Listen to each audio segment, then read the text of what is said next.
President Biden is facing growing concerns about his age after his first debate with former President Trump in 4 years. Both men traded several jabs throughout the 90-minute debate. The only person on this stage is a convicted felon is the man I'm looking at right now. But when he talks about a convicted felon, his son is a convicted felon. But the president struggled to answer questions, at times trailing off. The idea that they're going to, I'm proposing that everybody, the millionaires pay 1%. So no one I would not raise the cost of Social Security for anybody under $400,000. Trump, meanwhile, appeared forceful while also launching a series of lies and misleading attacks. Now, key figures from across the Democratic Party are talking about potentially replacing Biden on the ticket. ABC News senior congressional correspondent Rachel Scott has the highlights. Panic and concern within the Democratic Party after this debate performance from President Biden.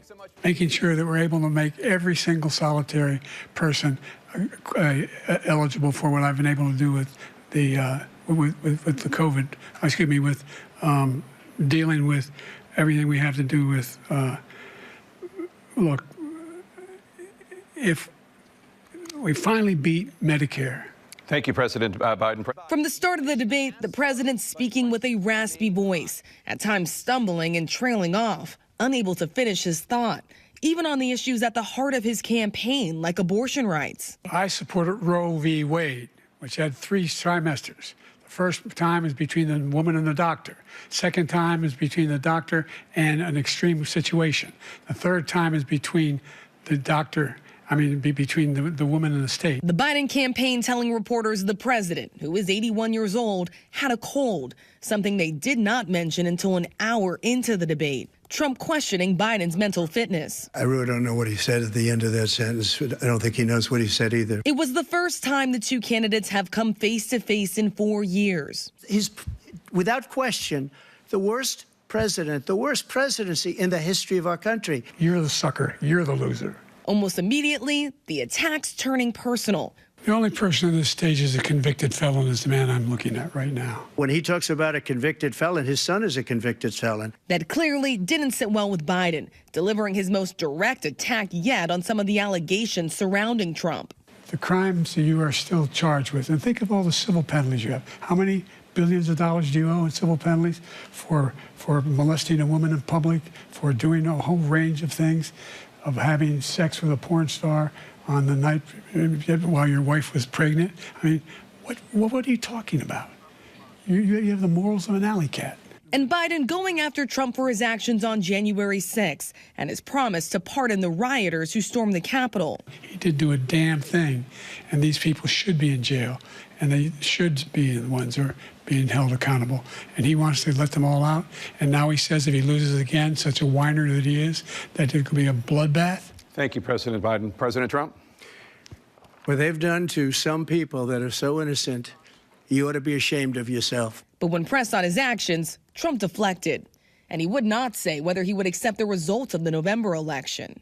If it's a fair and legal and good election, absolutely. I would have much rather accepted these, but the fraud and everything else was ridiculous. Trump pushed several false claims, from insisting there was no terror during his administration to claiming that every legal scholar in the world supported overturning Roe v. Wade. Every legal scholar wanted it that way. At one point, the two oldest candidates in history bickering over their golf game. I told you before, I'm happy to play golf if you carry your own bag. Think you can do it? That's the biggest lie. He's a 6 handicap of all. I was an 8 handicap. Yeah. 8. Never. But I have, you know how many? I've seen you swing. I know you swing. Let's not act like children. And while Biden tried to address his age head on, This guy's 3 years younger and a lot less competent. I think that just look at the record. Look at what I've done. Look how I've turned around there. the most consequential night of the campaign ended with only more questions. Even his own vice president acknowledging he had a rough go. Listen, he did not get off to a strong start in that debate, but he had a strong finish. And I want to bring in ABC News senior congressional correspondent Rachel Scott for more. Rachel, how are Democrats responding this morning to these concerns over the president's fitness to take on former President Trump in November? a lot of these conversations are playing out privately, but Diane, I can tell you that I was getting texts from a number of different Democrats, not only on Capitol Hill, Democratic operatives and aides, who said that this is far more than just concern, that there is actual panic that is happening in the Democratic Party right now, because they saw this as not just any debate. They saw this as a moment for the president to come forward and to put these questions about his age and mental fitness to rest.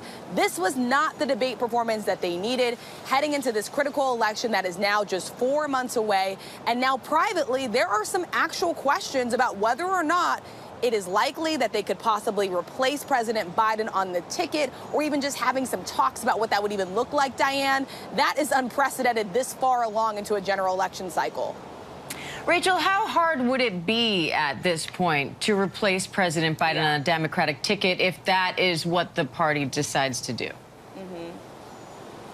Extremely hard, but not impossible by some Democratic standards. They would have to have some sort of open nominating process, possibly on the convention floor when the DNC does meet in just a number of weeks here. And so now this has really accelerated these talks and conversations. Look, publicly, you're hearing a lot of top Democrats stand by President Biden. They say this is our nominee. We're going to back him heading into November. But privately, these discussions are playing out where they are, in fact, asking themselves if Donald Trump is such a risk to democracy, is this the candidate that can beat him in November?